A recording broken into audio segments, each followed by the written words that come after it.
अच्छा, अब मैं आपको बताता हूँ कि वेरिएबल्स के नाम देने में किन किन रूल्स का ख्याल रखना है वेरिएबल्स को नाम असाइन देते हुए। सबसे पहले तो आप ये करें कि आप उसमें स्पेस दे सकते हैं।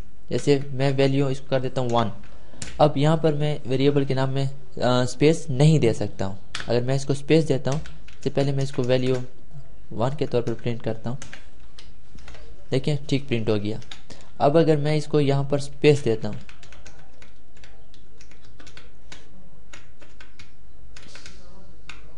स्पेस यहाँ भी देना है। एरर, 2 एरर आए हैं। एंटर प्रेस करें। F6 declaration syntax error in function main line 3 पर है, तो ये लाइन 3 है, उस पर उसने एरर दिया। तो स्पेस नहीं दे सकते वेरिएबल के नाम में। दूसरा, आप इसमें नंबर भी लिख सकते, जैसे मैंने वैल्यू 1 कर दिया, यानी ये नंबर भी उसको नंबर भी दे सकते हैं, इंटीजर। और दूसरा रूल ये है कि आप इसमें अंडरस्कोर यूज़ कर सकते हैं। जैसे वैल्यू 1 अंडरस्कोर वैल्यू अंडरस्कोर 1, यहाँ भी वैल्यू अंडरस्कोर 1, देखें वही रिजल्ट आया है। और ये थे रूल वेरिएबल्स को नाम देते हुए। अब मैं आपको वेरिएबल्स को अच्छे तरह नाम देने के लिए कुछ मज़ीद रूल बताता हूँ। पहले प्रीफिक्स यूज़ करें। पहला रूल प्रीफिक्स। अब ये वैल्यू 1 है, लेकिन हमें ये पता नहीं है कि ये इंट टाइप की, अगर हम इसे बाद में वैल्यू असाइन करना चाहें तो बाद में हमें पता नहीं चलेगा। जैसे अगर इसको मैं यहाँ पर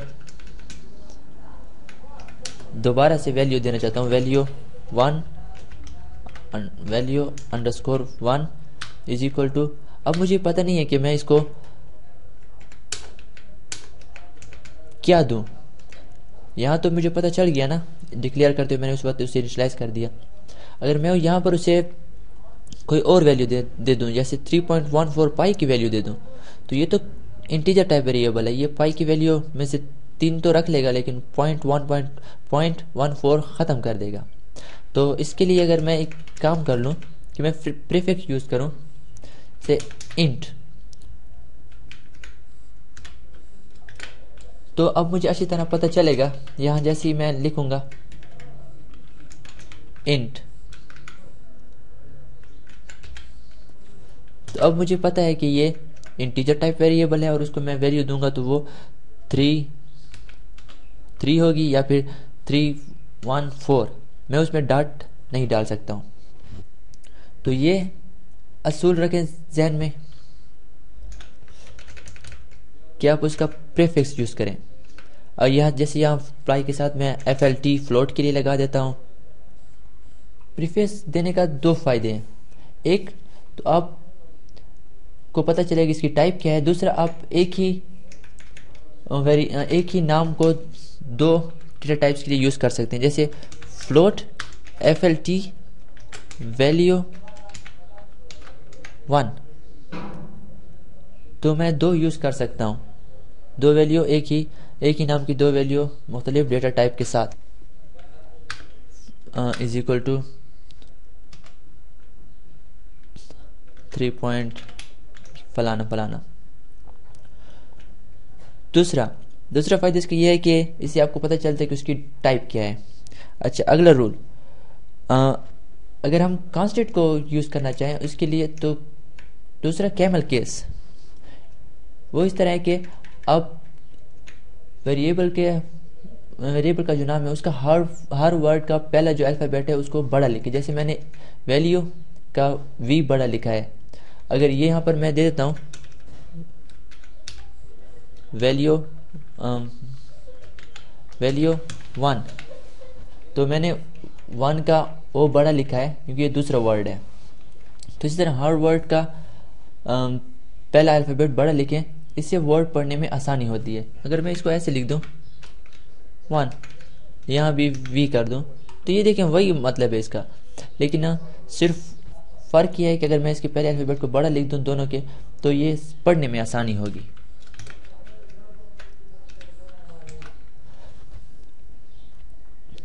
दूसरा जो प्रीफिक्स है, आप उसको ऐसे भी यूज़ कर सकते हो, सिर्फ I लिख सकते हो इंटीजर के लिए, और फ्लोट के लिए सिर्फ f लिख सकते हैं।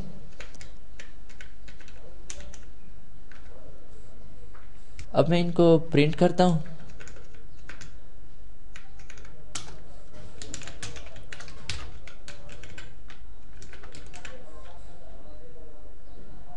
f value 1_1 is %f। मैं 3 इशारे हैं तो 3 तक प्रिंट करना चाहता हूँ उसको, कामा f value _1। यहाँ इसको भी मैं चेंज कर देता हूँ, ये इसका नाम मैंने चेंज कर दिया तो यहाँ भी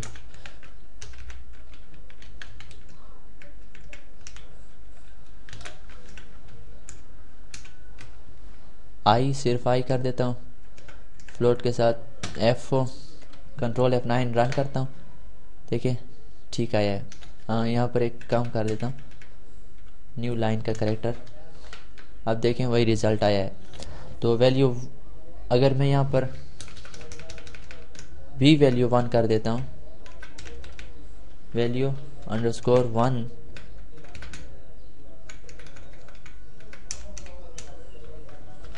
_1 कंट्रोल F9 रन, फिर वही रिजल्ट आया है। तो ये थे वेरिएबल्स के नाम देते हुए कुछ रूल्स का जो ख्याल रखना था, वो ये रूल्स थे। दूसरा, आप अगर कांस्टेंट को, किसी कांस्टेंट वेरिएबल को ताकि उसका पता चले आसानी से, उसका रूल ये है कि आप उसको बड़े हरूफ में लिख सकते हो। जैसे ये कांस्टेंट वेरिएबल है पाई, तो मैंने उसको PI बड़ा लिखा है।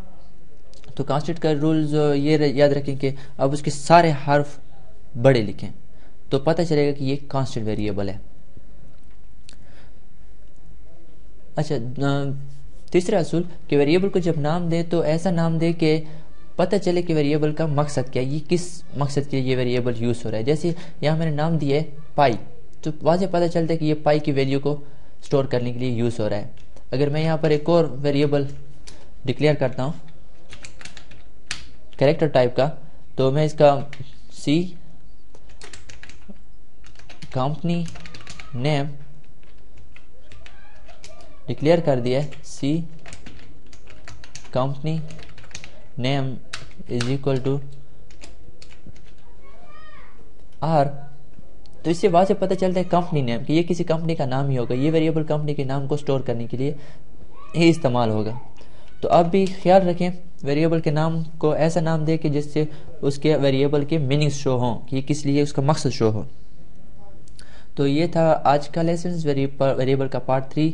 अगले लेसन में आपको स्कैनफ का तरीका बताऊंगा और वो काफ़ी इंटरेस्टिंग है। अगर आपको कोई समझ ना आया हो तो कमेंट्स करें, और अगर आपको लेसन अच्छे लगे तो प्लीज़ दूसरों को भी रेफ़र करें ताकि वो भी इससे कुछ सीखें, और सब्सक्राइब करना मत भूलिएगा। शुक्रिया।